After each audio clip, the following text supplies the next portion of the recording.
a partir de hoje em diante, você precisa tomar cuidado. Por quê? Existe um processo de modelagem. Começa na tua infância. Quem são as primeiras pessoas que você modela? Papai e mamãe. Ok? Eles são a primeira referência. E por acaso você consegue ter um senso crítico de eles estarem certo ou errado?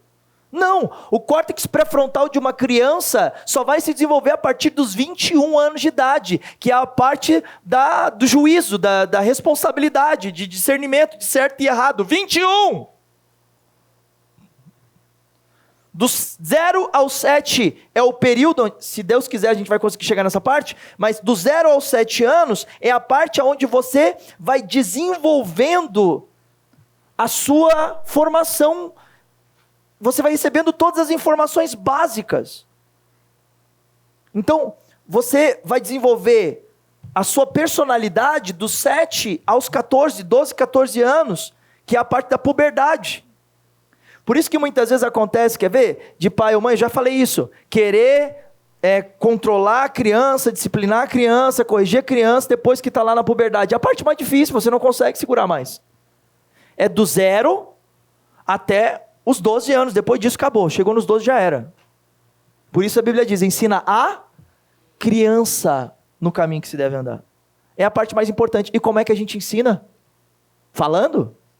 Não só, nós ensinamos agindo, comportando, porque, por exemplo, eu tenho uma filha de 2 anos e meio, tudo que eu faço ela faz, tudo. Quando eu quero que a minha filha coma, muitas vezes ela está, não quero comer, eu vou lá, sento, sirvo o meu prato, eu começo a comer, o que acontece com ela? Ela começa a comer também, porque ela quer ser igual ao papai. Só que as coisas que eu falo também, ela fala. Outro dia fui mexer lá nos cachorros, os cachorros tinham feito uma arte lá em casa, eu olhei e falei, caramba, Theo! Ela, caramba, Theo! 2 anos e meio. Só que o caramba, Theo é uma coisa, e quantas outras coisas que eu venho falando que ela está, ó... Por isso que eu tenho que prestar atenção, e eu tenho todo esse cuidado, e eu chamo a atenção da minha esposa o tempo todo, eu falo, amor, cuidado com as coisas que você fala, cuidado com as coisas que você faz. Ela diz, você é chato. Eu digo, eu sou chato porque eu estou formando alguém. E eu tenho que ser chato, porque eu gostaria que tivessem sido chatos comigo, na minha infância, porque eu não teria aprendido tanta besteira e tanta bosta na minha vida, que teria me atrapalhado o quanto me atrapalhou. Mas eu sou grato, porque isso tudo me permitiu estar aqui junto com vocês. Isso tudo me permitiu chegar até aqui. Mas você concorda comigo que a gente não precisa repetir o mesmo erro na vida dos nossos filhos? E você, depois de grande, não precisa mais repetir o mesmo erro. Você não precisa reproduzir a programação mental dos seus pais. Pare de reproduzir esses padrões. Na casa da minha família, todas as vezes que se fala de dinheiro, dinheiro é difícil, dinheiro é cansativo, eu aprendi durante toda a minha vida que dinheiro não dá em árvore, que dinheiro é difícil de ganhar, que a vida é trabalhosa, que a vida é difícil, que eu tenho que ter cautela, que eu não posso gastar dinheiro e não sei o quê. E eu cresci com uma cabeça, com uma mentalidade completamente escassa. Vai faltar, é difícil. E aí o que eu tenho que fazer? Eu preciso iniciar um processo de modelagem com pessoas que pensam diferente de mim, porque a minha cabeça era uma cabeça de gente pobre. E eu te pergunto, pobre investe em autoconhecimento? Olha para a pessoa do lado e diga assim, faz um high five. Então você vai ficar muito rico. Com esse high five, hein? Desse jeito. Faz um high five melhor, diga assim, vamos ficar rico! E o princípio de riqueza, ele vai muito além de dinheiro. O princípio de riqueza vai muito além de dinheiro. Porque riqueza para uma pessoa pode ser muito relativo para outra pessoa. Porque não se trata do quanto de dígito você tem na sua conta. Porque fazer dinheiro é fácil. Fala comigo, fazer dinheiro é fácil. Quem foi o diálogo interno aí que agora acusou dizendo que não é? Presta atenção nisso. Porque são padrões de diálogo que estão instalados na sua cabeça. É que nem, por exemplo, quando se fala de trabalho. Aí eu já vi gente falando até dentro da igreja, trabalho é ruim, trabalho... Eu até estava falando com a minha esposa acerca da minha filha. Porque eu sou muito feliz trabalhando. A minha esposa também ela não é infeliz trabalhando. Só que a minha filha começou a ter gatilhos emocionais acerca do trabalho. E eu já comecei a pegar isso. Porque a nossa ajudante lá em casa, óbvio que ela não tem a nossa mentalidade, mas ela é uma pessoa maravilhosa.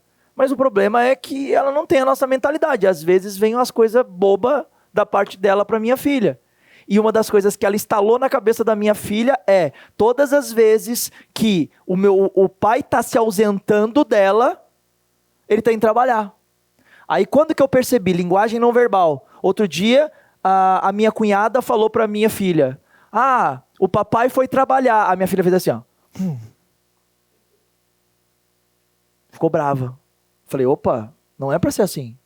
Então eu já peguei na hora. E aí o que vai acontecer na cabeça dela se eu não tomar cuidado daqui para frente? Eu já falei com a minha esposa, nós vamos começar a reprogramar isso. A gente precisa colocar na cabeça dela que trabalho não é ruim, trabalho é bom. Por quê? O trabalho só é ruim quando você não está vivendo o seu propósito. Fala comigo. A frase a gente vai ver isso ainda hoje. Mas fala comigo essa frase do Viktor Frankl.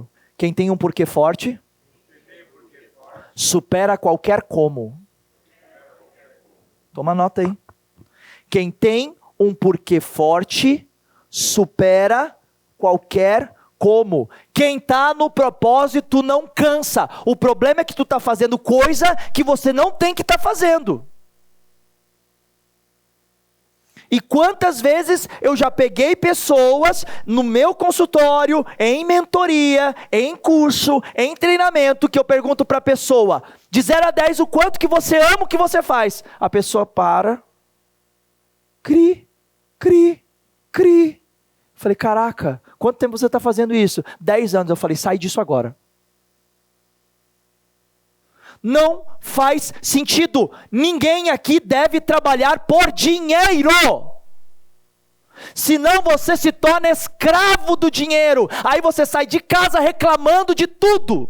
Reclamando o tempo todo. Reclama do marido, reclama do patrão, reclama do governo, reclama disso, reclama que saco, tem que ir trabalhar. Vou dar o sangue. Quem já viu as pessoas falar isso? Vou lá dar o sangue. Vai dar o sangue lá no Hemocentro. Está precisando de doação de sangue. Que besteira é essa? O trabalho, ele só se torna cansativo quando você está trabalhando errado. Quando você não está no seu propósito. Hoje a gente vai terminar falando disso. E o que eu comecei a entender? Eu comecei a entender, peraí, eu tenho uma cabeça de uma pessoa pobre. Eu preciso ter uma cabeça de uma pessoa rica. E como que uma pessoa rica pensa? Como que uma pessoa rica age? Qual o estilo de vida dela? Como ela trata os filhos? Como ela trata a esposa? Como ela lida com o dinheiro? Como ela vive a vida dela? Como ela acorda? Como ela dorme? Como ela se veste? Só que daí sabe o que trava a gente? As nossas crenças que dizem assim, não, o rico é falcatrua, o rico ele rouba, o rico ele é mau, o rico isso, o rico aquilo, aí a gente não quer modelar o rico e a gente fica modelando quem? O pobre. Não, é melhor ter pouco, porque um rico não entra no céu. E aí a mentalidade da família é, olha não, você não pode, você está muito besta, viu? Você está metida besta, olha não, você agora que ganhou dinheiro está se achando. Peraí, gente. Não, você fala, vou empreender, vou abrir o meu próprio negócio. A pessoa diz, mas por que você não fica no CLT? Tem emprego lá certinho, bonitinho, você vai ganhar todo mês, 13º, férias, seguro-desemprego. Vai ter INSS. Já diz a sigla INSS, isso nunca será suficiente. Não faz sentido.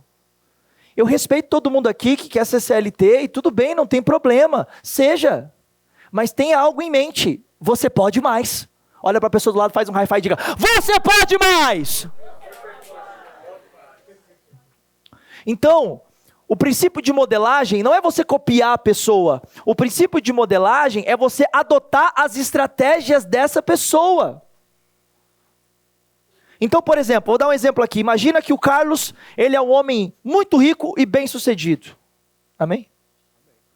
E aí, o Carlos, ele construiu uma história, ele tem uma história, ele tomou decisões, ele fez escolhas, ele deixou coisas, ele abriu mão de coisas, ele fez outras escolhas, ele se relacionou com pessoas, ele fez cursos. Então, existe uma programação que levou o Carlos a se tornar essa pessoa rica e bem-sucedida. Tem uma programação nele. Mas digamos que o Carlos seja o cara que ele é muito pobre. Tem uma programação nele que leva ele a estar nesse estado de pobreza. A forma como ele pensa, a forma como ele sente, a forma como ele age, as decisões que ele toma, as pessoas com quem ele se relaciona, a forma como ele acorda, como ele dorme. Tudo é uma estratégia. Fala comigo, tudo é estratégia. Existe estratégia para ficar rico, existe estratégia para ficar pobre. Existe estratégia para ser inteligente, existe estratégia para não ser inteligente. Existe estratégia para estar acima do peso, existe estratégia para estar abaixo do peso. Existe estratégia para você administrar dinheiro e existe estratégia para você desperdiçar dinheiro. Existe estratégia para você relacionar com pessoas, existe estratégia para você não relacionar com pessoas. Tudo é estratégia. Para que você possa mudar o seu exterior, é necessário que você mude o seu interior. Seus resultados externos são consequência das suas estratégias internas. Repita comigo. Os meus resultados externos são consequências das minhas estratégias internas. Fala comigo. Sucesso deixa rastro. Lembra do Joãozinho, da Mariazinha, que deixa os pãozinhos no meio do caminho? É sobre isso. O sucesso deixa rastro. Eu te pergunto, você está seguindo o rastro de pessoas de sucesso ou você está seguindo o rastro de pessoas de fracasso? O meu convite para você é, bora. Eu estou seguindo o rastro de pessoas de sucesso. E eu quero que pessoas que querem seguir esse rastro junto comigo estejam comigo. Eu estou procurando esse exército, eu estou procurando essas pessoas que vão construir essa realidade junto comigo daqui para frente. Eu não estou atrás de uma pessoa comum, eu estou atrás de pessoas incomuns, extraordinárias, que vai além do ordinário. E a minha pergunta é, você está sendo uma pessoa ordinária fazendo o básico bem feito, ou você está sendo uma pessoa extraordinária que está além das suas capacidades básicas?